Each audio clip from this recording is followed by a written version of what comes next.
So let's review a couple things here. Jokic, 600 points, 269 rebounds, 190 assists throughout the playoffs. He is now the only player in NBA history to lead all players in each of those categories in a postseason.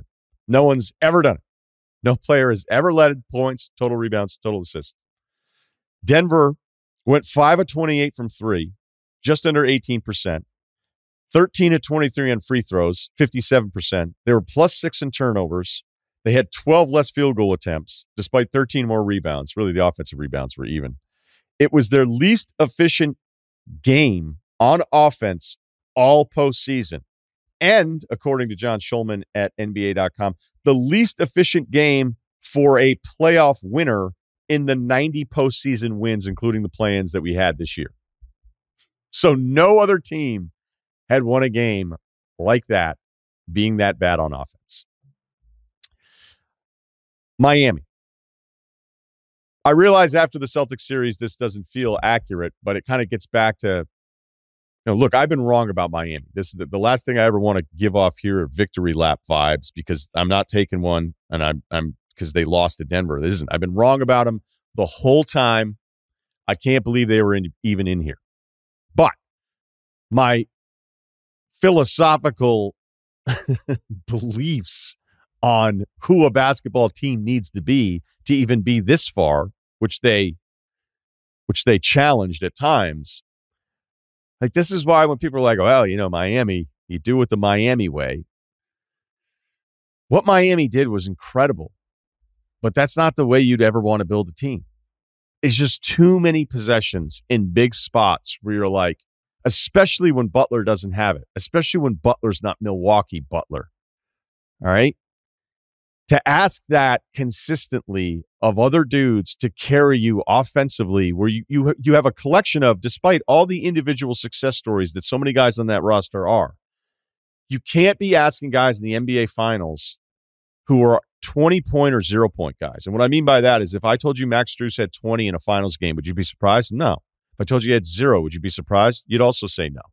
And I think for their top 7 rotation guys, minutes-wise, they could have 0 or 20, and none of us would be surprised.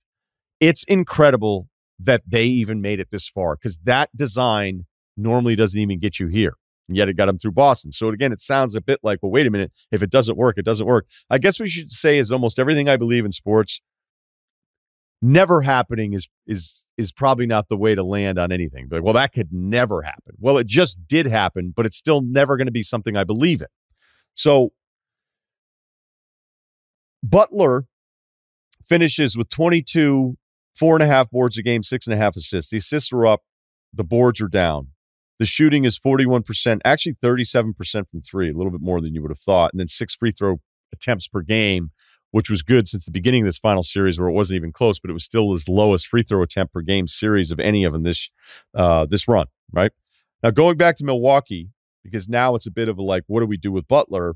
He was 38, 6, and 5 against Milwaukee. 60% from the floor, 44% from three.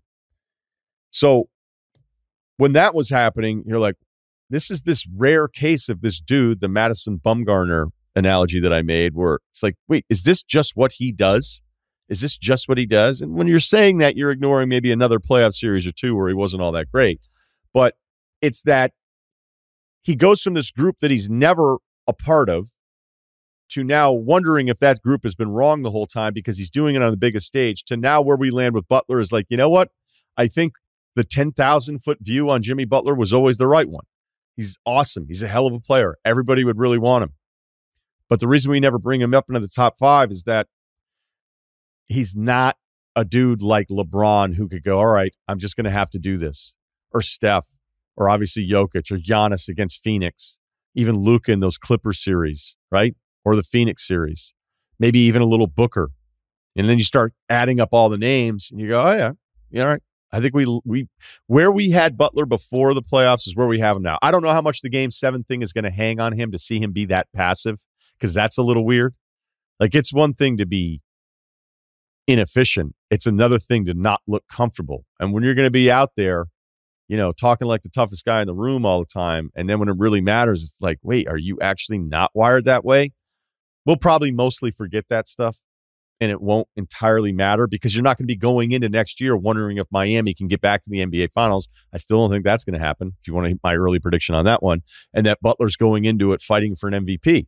So because he avoids all that stuff, he also avoids a lot of the criticism with it as well. I know the ankle thing's going to come up. He will not bring it up, right? He was defiant about it. Credit to you for not wanting to bring it up. But, against Boston, he dominated those first two games. He won the series ultimately by getting those two games in Boston, and that's after the turned ankle against the Knicks. So if it were the ankle, I think we'd see a significant drop-off, and instead we just saw somebody drop off from unsustainable numbers that he had against Milwaukee. I mean, he had the game 6 against Boston where you were like, wait, should that have been the first warning? He was really bad in that game. But, you play enough of these, and if you're not peak LeBron, you're probably going to have a really bad game at some point. Last two thoughts. I liked some of the conversation around Murray and Jokic with this, but I have a theory. Denver's being rewarded for their patience, right? For keeping it together, especially when you compare that now with Boston, where it was like, wait, can these guys play together? Oh, wait, they never should have broken them up. Oh, wait, is there a chance that Tatum and Brown shouldn't be together? And for the record, I still think, despite some of my frustrations with Brown as a player, you want two wings in their primes that are all-star level guys. You shouldn't be in a hurry to try to break that up. You just shouldn't. And it's like, look, you lost in the finals in an embarrassing Eastern Conference Finals loss. It's not like you're going 40 and 42, right? Those are different conversations, and we need to do that more often. But the odd thing about the patience in Denver may have been because they didn't have a chance to be impatient. When Murray misses all of the playoffs in 21, misses all the playoffs in 22, the Jokic-Murray pairing doesn't actually even have an opportunity to be disappointing in the playoffs. Now, Bill and I were going back through it Sunday. He was like, look, if Murray were healthy, what does this mean? ... I don't know. Maybe last year. I don't think so against Phoenix 2 years ago. I could be wrong. But we never got to see it fail. We only saw it in the bubble against the Lakers in the Western Conference Finals in the 5-game series where it wasn't even close. But if Murray had been healthy and they were to, say, lose to Phoenix and lose to Golden State, I don't think Denver would have broken it up. And maybe market-wise, Denver avoids some of the noise that some of the Northeast cities always have, that once you fail, something has to change. But I don't know that it's patience. It probably would have been patience, but the reward of Murray actually not playing, which I'm not saying like, hey, it was a good thing that he was hurt, didn't play in 2 playoff years, but they weren't ever dealing with the doubt bullshit that so many top 2 guys deal with so many other franchises, which sometimes is accurate, where you're like, I don't think those 2 guys can do it. And sometimes it's like they just haven't done it yet. The final thought on the dynasty stuff. Yeah, maybe. One, you have to be as motivated next year as you were the previous year, never doing it before, right? The fighter who was hunting versus the fighter with the belts. Human nature tells us you're not going to fight as hard. Is Denver so dominant that they can take a step back with their focus? Although they did do it at the end of the regular season. I don't know that they are. The defensive numbers would tell you they weren't. The road number is a weird number. They didn't win 65 games, but Jokic is so good that they're going to be in it. They're going to be in the mix. But the dynasty stuff, like the only way I would sign off on that is if I knew that Michael Porter Jr. was going to get to this next level as a player.